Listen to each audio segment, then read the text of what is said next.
Hello everyone, आप देख रहे हैं चैनल इग्नू इन्फो।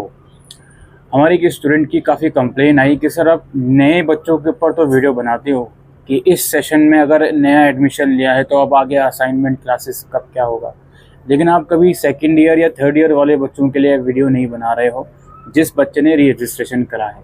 तो दोस्तों, मैं बनाता ज़रूर हूँ उनके लिए भी वीडियो, बट ये है कि कोई फुल फ्लेज वीडियो मैंने आज तक नहीं बनाई, बिकॉज वी अज्यूम कि जो फर्स्ट ईयर से सेकंड ईयर में बच्चे आए हैं तो वो फर्स्ट ईयर का एक्सपीरियंस लेकर आए हैं, तो उन्हें पता है सेकंड ईयर में क्या होगा, कब होगा, कैसे होगा। पर खैर, आज की इस वीडियो में हम डिस्कस करने वाले हैं, अगर आपने जनवरी 2024 सेशन में सेकंड या थर्ड ईयर में एडमिशन लिया है किसी अंडर ग्रेजुएट या पोस्ट ग्रेजुएट प्रोग्राम में, तो अब आगे उसका क्या प्रोसेस रहेगा। ठीक है, जनवरी 2024 सेशन में। तो लेट्स स्टार्ट द वीडियो। हम दोनों ही प्रोग्राम्स की बात करेंगे। कुछ प्रोग्राम्स के एग्ज़ाम सेमेस्टर बेस में होते हैं जो करंटली शायद ख़त्म हो गए हैं अब जून सेशन के, उनकी भी हम इस वीडियो के अंदर बात करेंगे। तो वीडियो को पूरा आप लोग ज़रूर से देखिए। तो सबसे पहले तो हम बात करते हैं आप लोगों के एग्ज़ाम्स की और एग्ज़ामिनेशन फॉर्म्स की। तो एग्ज़ाम्स जो जनवरी 2024 सेशन वाला बच्चा है उसके जो एग्ज़ाम्स होंगे वो दिसंबर 2024 में होंगे, और इसके एग्ज़ामिनेशन फॉर्म अराउंड सितंबर के फर्स्ट या सेकंड वीक तक रिलीज़ हो जाएंगे, जिसमें 200 रुपये पर सब्जेक्ट के हिसाब से आपको फ़ीस देनी होगी। अब इसमें एग्ज़ाम सेंटर आपको चूज़ करना होता है। जितना जल्दी फॉर्म भरो, ज़्यादातर चांसेस वही रहते हैं कि जो सेंटर आपने ऑप्ट किया है वही आपको अलॉट किया जाए, लेकिन कुछ केसेस में इग्नू सेंटर चेंज भी कर देता है, तो ये इसके बारे में हम और आप कुछ नहीं कर सकते। ठीक है, तो दिसंबर में आपके एग्ज़ाम होंगे और सितंबर में इसके फॉर्म निकाले जाएंगे। जनवरी 2024 सेशन में अगर किसी बच्चे ने किसी सेमेस्टर बेस्ड प्रोग्राम में रजिस्ट्रेशन किया था तो अभी जून में उसने उस पर्टिकुलर सेमेस्टर के एग्ज़ाम्स दिए होंगे। ऑलराइट, अगर नहीं दिए तो अगेन वो दिसंबर 2024 में दे सकता है, और सिमिलरली जो एग्ज़ामिनेशन फॉर्म वगैरह है वो सितंबर में वो भर सकता है।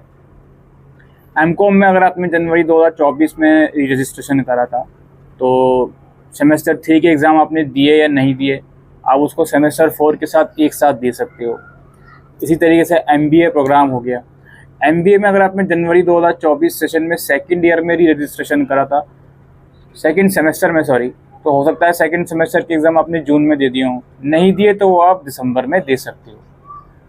कुछ बच्चे ऐसे हैं जिन्होंने जनवरी 2024 में री रजिस्ट्रेशन किया होगा, उन्हें जुलाई 2024 सेशन में भी री रजिस्ट्रेशन करना है अपने अगले सेमेस्टर के लिए।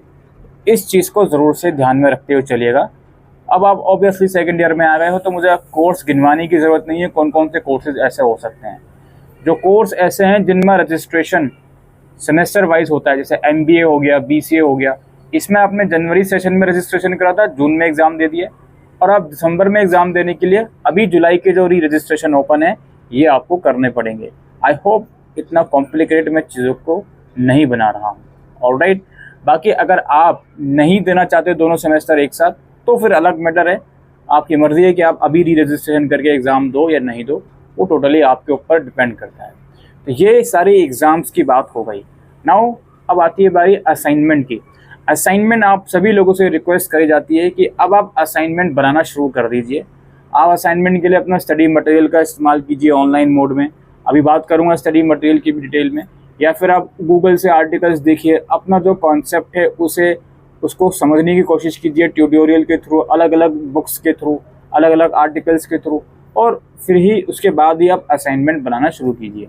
असाइनमेंट का क्वेश्चन पेपर जब आप डाउनलोड करोगे तो बी वेरी केयरफुल कि वो क्वेश्चन पेपर दिसंबर 2024 एग्ज़ाम्स के लिए, मतलब वो पेपर दिसंबर 2024 एग्ज़ाम के लिए वैलिड हो, इस चीज़ का ध्यान रखना। आइडियली क्वेश्चन पेपर में कुछ इस तरह की लैंग्वेज लिखी रहती है फॉर जनवरी 2024 सेशन, और उसमें लिखा रहेगा नीचे लास्ट डेट ये है आपका 30 सितंबर या 31 अक्टूबर, या फिर उसमें ये लिखा रहता है कि this assignment is valid up to December 2024।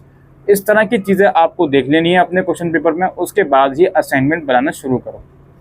कुछ सेमेस्टर वाइज प्रोग्राम जैसे MBA का शायद अभी असाइनमेंट का पेपर आया नहीं है जिस टाइम पर वीडियो रिकॉर्ड करी जा रही है, तो थोड़ा सा वेट कर लीजिएगा आप लोग। और असाइनमेंट एज यूजुअल आपके स्टडी सेंटर पे सबमिट होंगे। अब वो ऑनलाइन होंगे या ऑफलाइन होंगे उसकी गाइडलाइन सितंबर अक्टूबर में आएंगी, उसके ऊपर आपको सेपरेट इन्फॉर्मेशन दी जाएगी। अब बात आती है क्लासेस की। क्लासेस कब से स्टार्ट हो सकती है हमारी।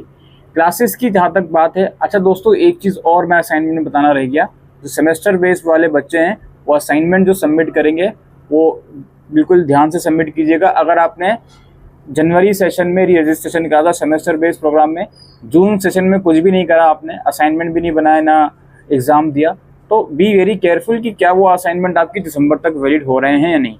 इस चीज़ को ध्यान में रखते हुए सारी एक्टिविटीज़ करिएगा ना। हम बात कर रहे थे क्लासेस की। क्लासेस की जहाँ तक बात है दोस्तों, अब जहाँ तक हमारा एक्सपीरियंस है, एनी टाइम सोन आपको क्लासेस का ईमेल वगैरह आ सकता है। और आप चूँकि फर्स्ट ईयर में कनेक्टेड हो गए अपने ग्रुप्स वगैरह में, तो वहाँ से भी आपको क्लासेस की जानकारी मिलेगी। प्लस मैं डिस्क्रिप्शन बॉक्स में रीजनल सेंटर की वेबसाइट्स के लिंक दूंगा, वहाँ जाकर काउंसलिंग शेड्यूल अब आप लोग चेक करते रहिए। क्लासेस की जानकारी अब आपको बहुत जल्द आ जाएगी, ठीक है। और संडे टू संडे क्लासेस लगती हैं, आपको ऑनलाइन लगेंगी ऑफलाइन लगेंगी, वो तो टोटली जो शेड्यूल आएगा और आपके स्टडी सेंटर जो है उन्हीं के ऊपर डिपेंड करेगा। तो क्लासेस के लिए आप सभी लोगों से रिक्वेस्ट है कि अपना या तो ईमेल चेक करते रहें, जिस ग्रुप में आप कनेक्टेड हो वो चेक करते रहें। और मैं ये भी रिकमेंड करूँगा कि जुलाई के लास्ट वीक में एक बार अपने स्टडी सेंटर से कांटेक्ट करने की ज़रूर से कोशिश कीजिएगा क्लासेस की जानकारी के लिए, ठीक है। हद से हद अगस्त के फर्स्ट वीक तक क्लासेस अब शुरू हो जानी चाहिए। जब तक भी नहीं होती तो ये काफ़ी वरीड करने वाली बात है इग्नू की तरफ से कि क्लासेस क्यों नहीं शुरू हो रही। लास्टली हमारी बारी आती है स्टडी मटेरियल की। एक स्टूडेंट ने हमें इन्फॉर्मेशन शेयर करी कि उसे स्टडी मटेरियल रिसीव हो गया, लेकिन पार्शली रिसीव हुआ है। उसके अगर 8 सब्जेक्ट्स हैं तो 4 ही सब्जेक्ट का स्टडी मटेरियल उसे रिसीव हुआ है। एक तो आप सभी लोगों से रिक्वेस्ट है कि आप अपना स्टडी मटेरियल का स्टेटस ज़रूर से चेक कीजिए, डिस्क्रिप्शन बॉक्स में लिंक है। अगर स्टेटस में कोई डेट ऐसी शो होती है जो पास्ट टाइम की है, तो आप सबसे पहले अपने नियरेस्ट पोस्ट ऑफिस में कांटेक्ट कीजिए कि स्टडी मटेरियल वहाँ तक तो आ गया और वहाँ से आपके घर पे डिलीवर्ड हुआ भी है या नहीं। या फिर अगर पोस्ट ऑफिस से भी कोई जानकारी नहीं मिल पा रही तो आपसे रिक्वेस्ट है कि आप मेन कैंपस जो है इग्नू का, वहाँ जाकर अब आप स्टडी मटेरियल को कलेक्ट कर लीजिए। बिकॉज अब ये बहुत हाई टाइम हो गया है, 6 महीने निकल गए हैं जनवरी सेशन को। अब स्टडी मटेरियल नहीं आएगा तो फिर कब आएगा। अगर स्टडी मटेरियल आपको रिसीव नहीं हुआ तो आप अपने मेन जो ब्रांच है वहाँ पर कांटेक्ट कीजिए। और जिनको सिर्फ 4 बुक्स रिसीव हुई हैं या मतलब सारी बुक्स रिसीव नहीं हुई, जितनी रिसीव हो गई फ़िलहाल उसके असाइनमेंट बनाइए, उसको पढ़ना शुरू कीजिए और अगले अप्रोक्स मैक्सिमम 1 महीने तक का और इंतज़ार कीजिए। उसके बाद भी अगर बाकी बची हुई बुक्स नहीं आती तो मुझे ऐसा लगता है कि कम से कम आपको मेन कैंपस में जाकर कांटेक्ट करना होगा स्टडी मटेरियल के लिए।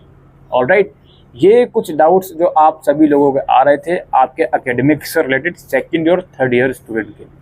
जो ऐसे स्टूडेंट हैं जिनके एग्ज़ाम्स, जिनके सब्जेक्ट्स में कोई ऐसा सब्जेक्ट है जिसका प्रैक्टिकल का कंपोनेंट है, तो वो प्रैक्टिकल एग्ज़ाम भी आई थिंक दिसंबर या जनवरी में ही होंगे, उसकी शेड्यूल अलग से आएगा। सेकंड थिंग, इसकी कुछ प्रोजेक्ट वगैरह है तो आप अपने स्टडी सेंटर और रीजनल सेंटर के कांटेक्ट में रहिए। इसके अलावा जो डेट शीट है टर्म एंड एग्जामिनेशन की, जो कि दिसंबर में होंगे, वो डेट शीट हमें लगता है अगले 1-1.5 महीने में आ जाएगी, टेंटेटिव डेट शीट। उसको फिर रिवाइज करते रहते हैं वो हर 15-20 दिनों में, तो उसका कोई बड़ा डील नहीं है। वो डेट शीट आ जाएगी तो उसके बारे में भी आपको जानकारी दी जाएगी। फिलहाल यही इन्फॉर्मेशन जो आज की इस वीडियो में हम डिस्कस करने आए थे जनवरी 2024 सेशन के सेकंड और थर्ड ईयर स्टूडेंट से रिलेटेड। Thank you.